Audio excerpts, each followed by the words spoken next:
Hello everyone, this is Ravi और आज हम लोग क्लास 12th का जो हम लोग इलेक्ट्रोस्टैटिक्स चैप्टर कर रहे थे उसका 6 लेक्चर करेंगे। ठीक, तो हम लोग अभी 5 लेक्चर कर चुके हैं जिसमें हम लोग अभी तक जितना इलेक्ट्रिक फील्ड लाइन्स तक आने से पहले अभी तक काफ़ी चीज़ हम लोग कंप्लीट कर चुके हैं। जिन बच्चों ने नहीं देखा है वो जाके वापस से देख ले। ठीक, जो 5 लेक्चर पीछे रखा हुआ है प्लेलिस्ट में है, आप उसमें जाके देख लीजिए। और ये 6 लेक्चर है तो यहाँ से कंटिन्यू करेंगे। ठीक, तो पहले हम लोग देखेंगे अभी सबसे पहले electric field lines. Electric field lines क्या होता है, तो कहाँ से आया, किसने दिया, उसका क्या क्या प्रॉपर्टीज होता है, ये सब देखेंगे और यही सब डिस्कस करेंगे आज के लेक्चर में। तो उम्मीद है कि आज के लेक्चर में खत्म हो जाना चाहिए। तो ठीक है, शुरू करते हैं। The concept of electric field lines. ठीक, तो ये सबसे पहले किसने दिया? ठीक, the concept of electric field lines. तो देखिए अभी हम सब इसको अभी इलेक्ट्रिक फील्ड लाइन्स बोल रहे हैं। ठीक, लेकिन इससे पहले इसको बोला जाता था लाइन ऑफ फोर्स। ठीक, तब सबसे पहले जो लाइन ऑफ फोर्स, देखिए इलेक्ट्रिक फील्ड लाइन्स बाद में नाम पड़ा, पहले लाइन ऑफ फोर्स नाम पड़ा हुआ था।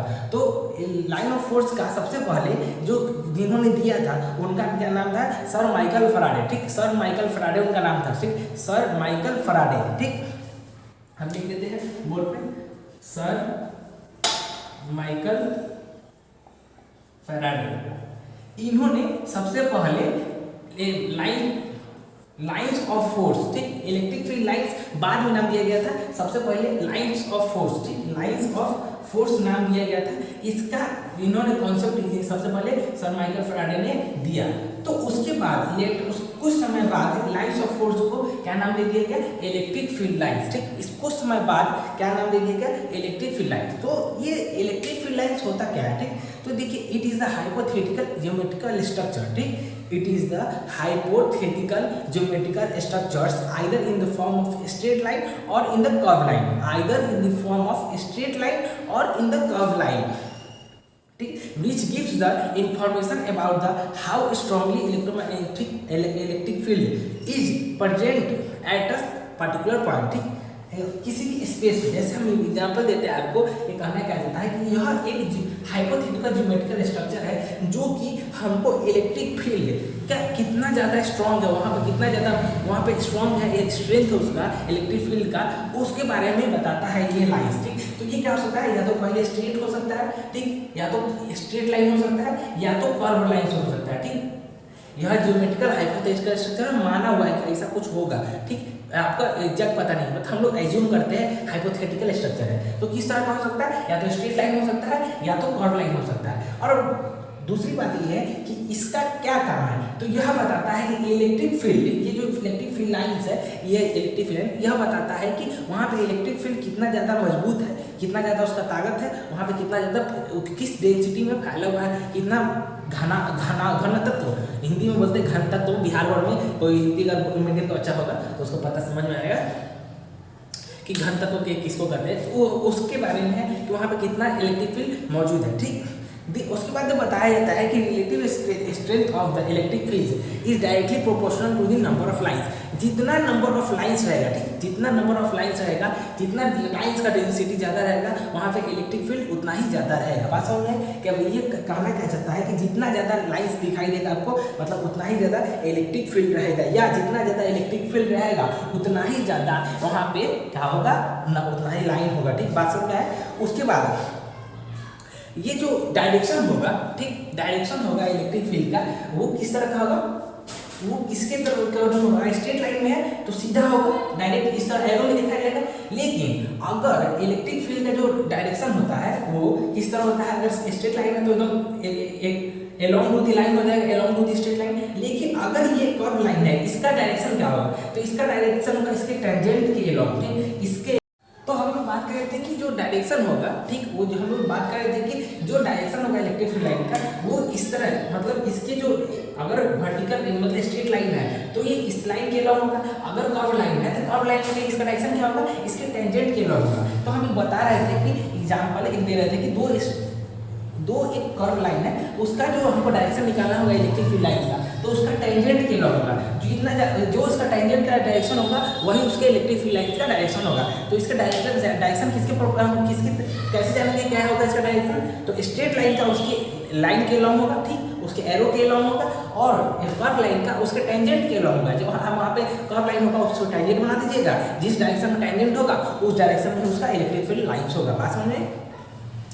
और इवन जैसे हम लोग बात कर रहे थे कि इसके जो होगा, ये जो इलेक्ट्रिक फील्ड लाइन्स होगा, ये तो बता दिए थे कि जितना number of electric field lines होगा उतना ही ज़्यादा वहाँ पे इलेक्ट्रिक फील्ड का स्ट्रेंथ होगा, और जितना, या उल्टा बोल सकते हैं वाइस वर्सा कि जितना ज़्यादा इलेक्ट्रिक फील्ड होगा उसका स्ट्रेंथ होगा उतना ही ज़्यादा नंबर ऑफ लाइन्स होगा। या तो वो कर्व हो सकता है या तो आपको स्ट्रेट लाइन हो सकता है, कुछ भी हो सकता है। ठीक, तो ये रहा इलेक्ट्रिक फील्ड लाइन के बारे में सारा बात कि कौन खोजा, सर माइकल फैराडे। क्या होता है, हाइपोथेटिकल ज्योमेट्रिकल स्ट्रक्चर होता है। तो दो तीन को इसके बारे में जान लीजिए कि किस तरह का होता है, कि स्ट्रेट होता है, कर्व हो सकता है। डायरेक्शन क्या हो सकता है इलेक्ट्रिक फील्ड लाइन्स का, या तो स्ट्रेट लाइन के एलोंग हो सकता है, उसके लाइन के स्ट्रेट लाइन के लिए उसी के लाइन के एलोंग हो सकता है, उसके एरो के एलोंग, और कर्व लाइन के लिए उसके टेंजेंट के एलोंग हो सकता है। ठीक, अब हम लोग बात करते हैं उसके प्रॉपर्टीज के बारे में। ठीक, इलेक्ट्रिक फील्ड लाइंस के प्रॉपर्टीज के बारे में। ये तो उसका बारे में था कि इलेक्ट्रिक फील्ड लाइंस में होता क्या है, क्या मतलब उसका कुछ बातें इंपॉर्टेंट नाम के, जैसे किसी इंसान का नाम है तो उसके पापा का नाम, उसके कितना तरह का है, मतलब वगैरह वगैरह कुछ उसी तरह। तो अब देखिए बात करते हैं प्रॉपर्टीज के बारे में। तो प्रॉपर्टीज इसका बहुत इंपॉर्टेंट है, एग्जाम में पूछता है। ठीक, प्रॉपर्टीज इसका एग्जाम में पूछा है, और इलेक्ट्रिक फील्ड लाइंस बोर्ड के लिए बहुत ही इंपॉर्टेंट टॉपिक है, मिस नहीं करना है, पढ़ के जाना है और अच्छे से इसको याद करके जाना है। ठीक, क्योंकि आता है हर साल बोर्ड में आ जाता है। ठीक, 2 नंबर के 5 नंबर में आ जाता है। तो पहला इलेक्ट्रिक फील्ड लाइंस क्या होता है, पहला इसका प्रॉपर्टी होगा, क्या होगा, it originate from positive charge and terminate from negative charge. Sorry, कुछ हुआ क्या, नहीं, ठीक है, आई थिंक स्क्रीन थोड़ा हिल गया था। चलिए, तो अब ठीक है। तो पहला हम क्या बोल रहे थे कि इसका होता है कि ओरिजिनेट कहाँ से होता है, इलेक्ट्रिक फील्ड लाइंस निकलता कहाँ से है, तो पॉजिटिव चार्ज से निकलेगा, और टर्मिनेट कहाँ होगा, खत्म कहाँ होगा, निगेटिव चार्ज में। तो एग्जाम्पल पहला प्रॉपर्टी है कि मान लीजिए पॉजिटिव चार्ज क्यों है, तो इलेक्ट्रिक फील्ड लाइंस निकलेगा इसके पास से, बात समझ में आए, इसके पास से निकलेगा, कैसे, तो एरो से पता चल जाएगा, इसके पास से निकल रहा है। Electric field lines positive charge से निकल रहा है, बात समझ में दिखाई दे रहा है, इलेक्ट्रिक चार्ज पॉजिटिव चार्ज से निकल रहा है। ठीक, और उसी तरह हम यहाँ पे एक बना देते हैं, एक ये निगेटिव चार्ज यहाँ पे हम अगर बनाते हैं, निगेटिव चार्ज ये है, तो अब इससे क्या होगा, इससे जो ये जो इलेक्ट्रिक फील्ड लाइंस हो गए, ये जो इलेक्ट्रिक फील्ड लाइन हो गए, तो पॉजिटिव चार्ज से तो निकल रहा है, तो निगेटिव चार्ज से में टर्मिनेट होगा, मतलब इसके अंदर जाएगा, पॉजिटिव चार्ज से निकलेगा, निगेटिव चार्ज में घुस जाएगा जाके। ठीक, पॉजिटिव चार्ज से निकलेगा, निगेटिव चार्ज में घुस जाएगा। ठीक, पॉजिटिव चार्ज से निकल के निगेटिव चार्ज में जाता है जब 2 चार्ज को हम लेते हैं, तो ऐसे बस इतना जानिए पॉजिटिव चार्ज से निकलता है और निगेटिव चार्ज में आके आ जाता है। ठीक, पॉजिटिव चार्ज से निकलता है और निगेटिव चार्ज में टर्मिनेट होता है। ठीक, टर्मिनेट होता है मतलब सूखता है, मतलब एक एनर्जी मेरे पास बहुत सारा है, हम एनर्जी बहुत मतलब रिलीज कर रहे हैं, और किसी के पास बहुत एनर्जी कम है, ऑब्जर्व करने पावर है, तो वो एनर्जी ऑब्जर्व करता है। तो वही तरह पॉजिटिव चार्ज एनर्जी रिलीज करता है और नेगेटिव चार्ज एनर्जी ऑब्जर्व करता है। उसी तरह पॉजिटिव चार्ज ये इलेक्ट्रिक फील्ड लाइंस बाहर निकालता है, नेगेटिव चार्ज अपने अंदर मतलब इलेक्ट्रिक फील्ड लाइंस को अपने अंदर ले आता है। ठीक, और उसके बाद ये जो क्या होता है, टर्मिनेट करता है, निकलता है या ओरिजिनेट होता है, तो वो इन्फिनिटी तक जाता है, कोई उसका अर्थ नहीं होता है, इन्फिनिटी तक जा सकता है। ठीक, बात है, it spread up to infinity, मतलब यह इन्फिनिटी तक जा सकता है, लेकिन आपको दिखिएगा ना, बना नहीं सकते हैं, एज्यूम कर सकते हैं, लेकिन एज्यूम नहीं, वहाँ पे ड्राइंग करके नहीं बना सकते हैं, लेकिन आप ये मान लीजिए, ये जान लीजिए कि वह इन्फिनिटी तक जाता है, बात समझ में आए। और कभी कभी कुछ मतलब पॉजिटिव चार्ज से निकला तो इन्फिनिटी में जा रहा है, तो वहाँ पे हो सकता है किसी इन्फिनिटी में अंदर उस इन्फिनिटी के मतलब निगेटिव चार्ज में के अंदर चला भी जा रहा हो, ये भी हो सकता है। ठीक, बहुत सारा का केस है कि, लेकिन इतना बस जान लीजिए पॉजिटिव चार्ज से निकलता है, नेगेटिव चार्ज बढ़ता है, या तो कभी हो सकता है कुछ इलेक्ट्रिक फील्ड लाइन से निकल के इन्फिनिटी में जा रहा हो, वहाँ पे कोई इन्फिनिटी निगेटिव चार्ज, तो वहाँ पे टर्मिनेट कर रहा हो, वहाँ पे खत्म हो रहा हो, कुछ भी हो सकता है। ठीक, तो पहला प्रॉपर्टी था कि पॉजिटिव चार्ज से निकलता है, नेगेटिव चार्ज में जाके खत्म होता है, बात समझ में। दूसरा प्रॉपर्टी ध्यान देते हैं, देखते हैं,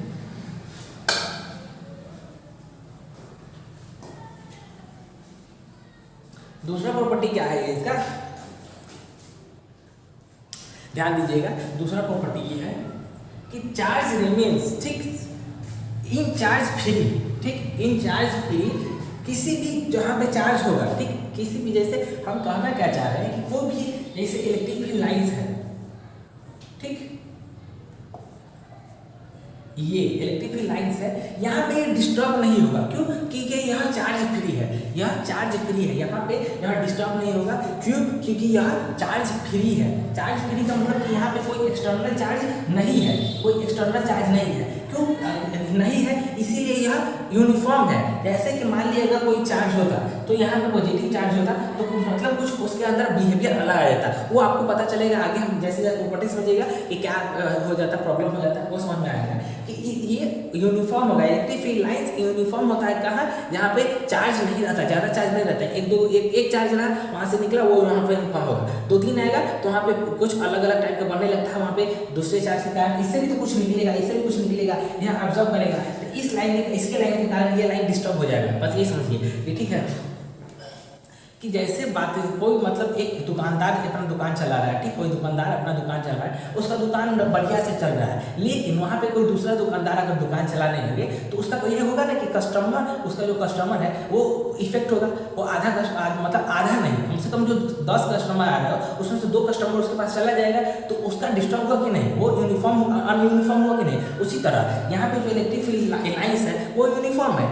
कब तक? जब तक यहाँ पे कोई दूसरा नहीं आ जा रहा है, वहाँ पे दूसरा आएगा वो डिस्टर्ब हो जाएगा। यही दूसरा प्रॉपर्टी यही है कि यूनिफॉर्म रहता है कहाँ? जहाँ पे कोई दूसरा चार्ज प्रेजेंट नहीं रहता है, ठीक, बात समझ में है। उसके बाद तीसरा प्रॉपर्टी ये है कि इलेक्ट्रिक फील्ड लाइंस, तीसरा प्रॉपर्टी ये है कि electric field lines close loop कभी नहीं बनाते, ठीक, क्लोज लूप कभी नहीं बनाते। Never form a close loop, ठीक, never form a close loop, never form a close loop. बात समझ में आए? यह क्लोज लूप नहीं बनाते कभी। बात समझ में आए? काहे कि वहां पे मतलब यहाँ पे बहुत सारा केस हो जाता है कि यहाँ पे डायरेक्शन पता नहीं चलता है, ठीक, बहुत सारा केस हो जाता है। या in case of induce electric field lines, और इंड्यूस इलेक्ट्रिक फील्ड लाइंस के कारण वहाँ पे है ना, वहाँ पे बना देता है, ठीक, कभी कभी वहाँ पे अति बना देता है, ठीक, वहाँ पे लूप बना देता है। देखिए कभी कभी इलेक्ट्रोस्टैटिक फील्ड लाइंस कभी भी क्लोज लूप नहीं बनाता है, लेकिन इंड्यूस इलेक्ट्रोस्टैटिक लाइंस इंड्यूस बात है तो नहीं, इंड्यूस इलेक्ट्रोस्टैटिक फील्ड लाइंस क्या करते हैं? वहाँ बना देते हैं, वहाँ पे क्लोज लूप बना देते हैं। अब क्यों नहीं बनाते हैं? क्योंकि पॉसिबल नहीं है। अगर क्लोज लूप बना दिए तो इनका डायरेक्शन ऐसे जाएगा, फिर ऐसे जाएगा, ऐसे जाएगा, ऐसे जाएगा, पता नहीं चलेगा, गोल गोल घूमता रह जाएगा। तो डायरेक्शन का पता ठीक से नहीं चल रहा है, ठीक, डायरेक्शन का पता फिर से नहीं चल रहा है, तो यह कभी भी क्लोज लूप नहीं बनाते हैं। उसी तरह होता है इसका चौथा जो उसका प्रॉपर्टी है वो भी इसी तरह का सेम है। लेकिन देखिए ये कब नहीं बनाता है? इलेक्ट्रोस्टैटिक फील्ड लाइंस कभी भी क्लोज लूप नहीं बनाता है, लेकिन जैसे वो हम इंड्यूस हो गया, इंड्यूस वर्ड आ गया, वहां पे वो क्लोज लूप बनाएगा। बात समझ में आए? और चौथा इसका वही लाइन है, ठीक, चौथा उसका प्रॉपर्टी वही है। क्यों कि चौथा प्रॉपर्टी ये है कि इलेक्ट्रोस्टैटिक फील्ड लाइंस ये कभी एक दूसरे को इंटरसेक्ट नहीं करते, ठीक, इंटरसेक्ट नहीं करते हैं, नेवर इंटरसेक्ट कभी इंटरसेक्ट नहीं करेंगे, एक दूसरे को इंटरसेक्ट नहीं करते। बात समझ में आया? यह एक दूसरे को इंटरसेक्ट मतलब एक दूसरे को क्रॉस नहीं करते, काटते नहीं है। क्यों? क्योंकि यहाँ पे भी डायरेक्शन का प्रॉब्लम हो जाएगा। ये इलेक्ट्रिक फील्ड लाइंस बोला मेरा डायरेक्शन इधर है, ये बोला कि मेरा डायरेक्शन इधर है, तो यहाँ पे हमको पता नहीं चल रहा कि किसका डायरेक्शन किधर है, तो कंफ्यूजन हो जाता है। उसी तरह सर्कल वहीं में पता नहीं, कंफर्म नहीं हो पाते हैं कि इस इलेक्ट्रिक फील्ड लाइंस का डायरेक्शन किधर है, इसीलिए वहाँ पर क्लोज लूप नहीं बनाता है और यहाँ पे इंटरसेक्ट नहीं करता। बात समझ में आई? Electric field lines never intersect each other. ये था चौथा प्रॉपर्टी। पांचवा प्रॉपर्टी ध्यान दीजिएगा। पांचवा प्रॉपर्टी ये है कि यह क्या करता है? हाई रीजन से, हायर इलेक्ट्रोपोटेंशियल से लोअर इलेक्ट्रोपोटेंशियल में मूव करता है। जैसे कि ये पोटेंशियल VA, ये VB, तो ये हायर है, ये VA क्या है? VA हाई ग्रेटर है, जो VA क्या है? ग्रेटर है VB, VB से ज्यादा है। ये VA VB क्या है? पोटेंशियल है। क्या होता है आगे पता चलेगा। तो ये क्या करता है कि हायर से लोअर मूव करता है, ठीक, हायर टू लोअर मूव करता है, हायर इलेक्ट्रिक पोटेंशियल से लोअर इलेक्ट्रिक पोटेंशियल में मूव करता है इलेक्ट्रिक फील्ड लाइंस, ठीक, और इलेक्ट्रिक फील्ड भी कहाँ ज्यादा होगा? ए पर ज्यादा होगा, ठीक, ए पे ज्यादा होगा। बात समझ में आई आप लोग को? ध्यान दीजिएगा, ये देखिए, ठीक, ये देखते ये समझ जाइए VA ग्रेटर देन VB, ठीक, मतलब ये पोटेंशियल A का ज़्यादा है B से, इसीलिए उस डायरेक्शन में मूव कर रहा है, लोअर की तरफ मूव कर रहा है, ठीक, बात समझ में आए। ये था आपका 5वां प्रॉपर्टी, ठीक। और उसके बाद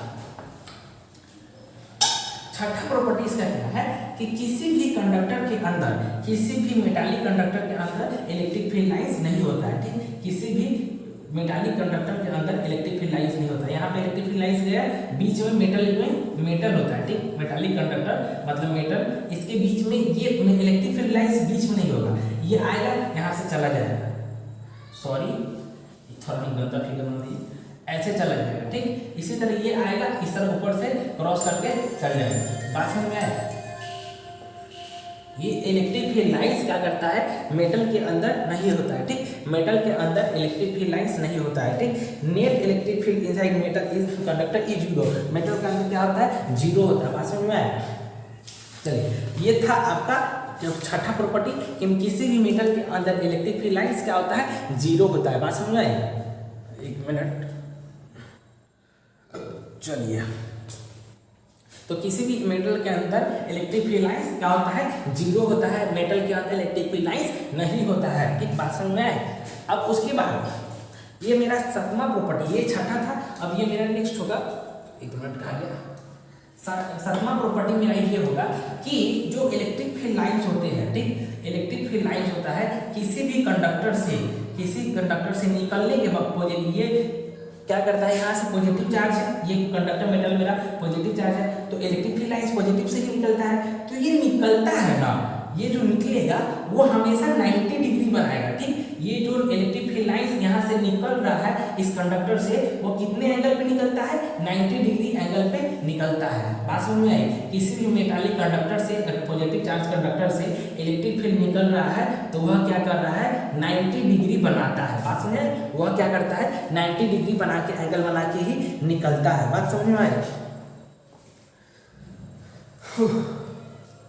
अब देखिए कुछ ये था आपका 7वां प्रॉपर्टी, तो ये था इलेक्ट्रिक फील्ड लाइंस सबका प्रॉपर्टी। उसके बाद देखते हैं कि combination of electric field lines, ठीक, जैसे अभी हम लोग देखे हैं प्रॉपर्टी 1 में कि पॉजिटिव चार्ज से निकलता है, नेगेटिव चार्ज क्या करता है, एब्जॉर्ब टर्मिनेट करता है, ओरिजिनेट क्या होता है पॉजिटिव चार्ज से, टर्मिनेट क्या होता है नेगेटिव चार्ज में। तो अब देखिए अगर ये 7 को प्रॉपर्टी था इलेक्ट्रिक फील्ड लाइंस के बारे में, तो अब हम क्या करते हैं, कंबाइन कर लेते हैं, ठीक, अब क्या करते हैं, कंबाइन कर लेते हैं दो इलेक्ट्रिक चार्ज को, ठीक, दो इलेक्ट्रिक चार्ज को कंबाइन कर लेते हैं। तो एक मान लीजिए कभी मेरा ये यही प्रॉपर्टी में ही मानिएगा 8वां प्रॉपर्टी ये है कि एक पॉजिटिव चार्ज यहाँ है, एक पॉजिटिव चार्ज यहाँ है, ठीक, दोनों पॉजिटिव, बोथ क्या है पॉजिटिव, बोथ क्या है पॉजिटिव है, बोथ पॉजिटिव चार्ज है। तो ये क्या करेगा, इलेक्ट्रिक फील्ड लाइंस निकालेगा, ये भी इलेक्ट्रिक फील्ड लाइंस निकालेगा, ये भी निकालेगा, तो ये निकालता है ना, तो ये भी निकालेगा, ये भी निकालेगा, ये भी निकालेगा। तो ये जब इलेक्ट्रिक फील्ड लाइंस निकल रहा है, ये जो इलेक्ट्रिक फील्ड लाइंस निकल रहा है वो क्या करता है, एक दूसरे को क्रॉस तो करता नहीं, हम बताए हैं वो, तो क्या होगा, ये घूम जाएगा, इस तरह घूम जाएगा, ठीक, या इस तरह घूम जाता है, इस तरह बना लेता है, बात समझ में आए, इस तरह कर लेता है, ठीक, इस तरह हो जाता है, इस तरह हो जाता है, ये इंटरसेक्ट नहीं करेगा, लेकिन इस तरह हो जाएगा, क्रॉस करके चला जाएगा, ठीक, इस तरह होके चला जाता है, ठीक, बात समझ में आई। यह इस तरह बना, फिगर अच्छा नहीं बना है, हम बताते हैं, अच्छा से बताते हैं। ये क्या है, हम जान रहे हैं पहला केस क्या है, ये प्रॉपर्टी 8वां में पहला केस क्या है कि दोनों क्या है पॉजिटिव है, तो पॉजिटिव में क्या होगा, पॉजिटिव पॉजिटिव, तो ये क्या होगा, एक ये ऐसे बनाएगा, ये ऐसे बनाएगा, ये क्या होगा, ये भी ऐसे बनाएगा,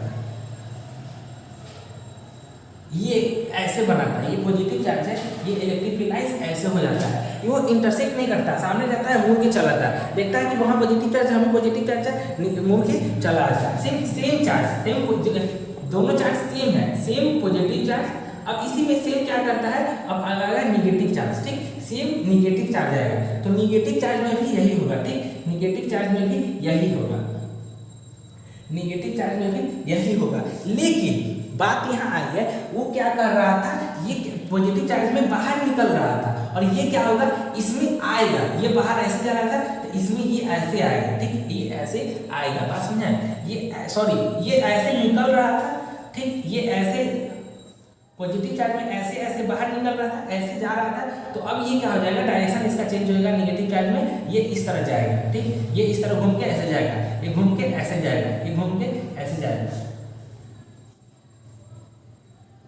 ये ऐसे जाता है, ठीक।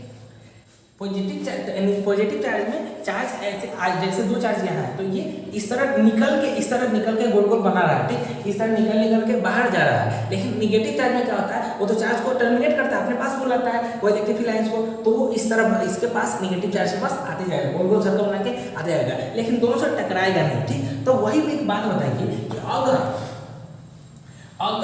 एक पॉजिटिव चार्ज हम रख दिए और एक निगेटिव चार्ज रख दिए, तो एक पॉजिटिव चार्ज निकलेगा तो निकालेगा, इसको ले लेगा, ठीक। ये पॉजिटिव चार्ज फिर निकालेगा, फिर ले लेगा, बात समझ में, फिर क्या करेगा, निकालेगा और ये ले लेगा, ठीक। बात समझ में, ये निकालता है और ये ले लेता है, ये निकालता है, ये ले लेता है, ये निकालेगा और ये ले लेगा, बात समझ में है। इस तरह का फिगर बनता है, ठीक। ये पॉजिटिव चार्ज निकालेगा, इस positive charge electric field lines निकालेगा, निगेटिव चार्ज इसको एब्जॉर्ब कर लेता है, इस तरह का फिगर बनता है, ठीक। पॉजिटिव चार्ज से निकलता है, निगेटिव फील्ड में चल जाता है, बात समझ में आई। और यहाँ से भी ये पॉजिटिव चार्ज से निकल रहा है, ये देखिए इस तरह, और ये इस तरह इसमें आ रहा है, पता नहीं चल रहा है कहाँ से, लेकिन ये उधर से घूम फिर के एक बार उधर से आ रहा होगा, सामने ही जाता है, और यहाँ से पॉजिटिव चार्ज निकल के निगेटिव चार्ज में जाता है। तो उस समय था कि सेम था, और यहाँ पे क्या दो चार्ज अपोजिट थे, ठीक। वो हम दो केस लिए, पॉजिटिव नेगेटिव वो सेम था, और यहाँ पे ये अलग अलग है, बात समझे, ये अलग अलग है, यहाँ तक बात समझे। उसके बाद देखते हैं 9th में, ये तो सिर्फ चार्ज के लिए था।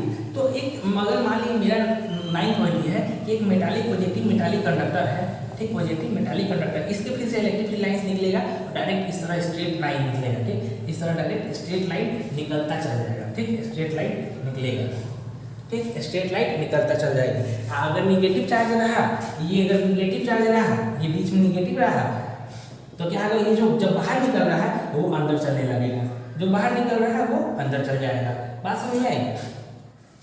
तो ये पूरा बात था लगभग हम लोग का इलेक्ट्रिक फील्ड लाइंस के बारे में, ठीक। इलेक्ट्रिक फील्ड लाइंस हम लोग का आज टॉपिक खत्म होता है, ठीक। उसके बाद हम लोग नेक्स्ट क्या चीज़ के बारे में बात करेंगे, इलेक्ट्रिक फील्ड लाइंस खत्म हो जाएगा तो इलेक्ट्रिक कुछ हम स्टार्टिंग का जो इलेक्ट्रिक पोटेंशियल बताने से पहले हम कुछ आपको इंट्रोड्यूस करेंगे, ठीक। क्या चीज़ इंट्रोड्यूस करेंगे, तो कुछ फोर्स के बारे में बताएंगे, जैसे conservative force, non conservative force, उसके बाद वर्क एनर्जी थ्योरम थोड़ा बहुत समझा देंगे, क्यों, क्योंकि इलेक्ट्रिक पोटेंशियल समझने में काम आता है, बात समझ में आई। तो ये था हम लोग का टोटल क्या था, इलेक्ट्रिक फील्ड लाइंस के बारे में था कि क्या होता है, क्या उसका कितने तरह का होता है, कैसे निकलता है, कौन बताया था, उसका प्रॉपर्टी क्या होता है, उस इलेक्ट्रिक फील्ड लाइंस वाकई में होता क्या है, हाइपोथेटिकल स्ट्रक्चर होता है, ये सब पूरी बात थी इलेक्ट्रिक फील्ड लाइंस के बारे में। उसके बाद अगला लेक्चर में, लेक्चर नंबर 7 में हम लोग क्या देखेंगे, इलेक्ट्रिक पोटेंशियल देखेंगे। उससे पहले हम लोग जो पता है वो पढ़ेंगे, बात समझ में आए। तो ठीक है, आज के लिए इतना ही। वीडियो को लाइक कीजिए, सब्सक्राइब कीजिए और चैनल को शेयर कीजिए, और बात जो आपका छूट गया हुआ है वो पीछे जाके देख लीजिए, ठीक।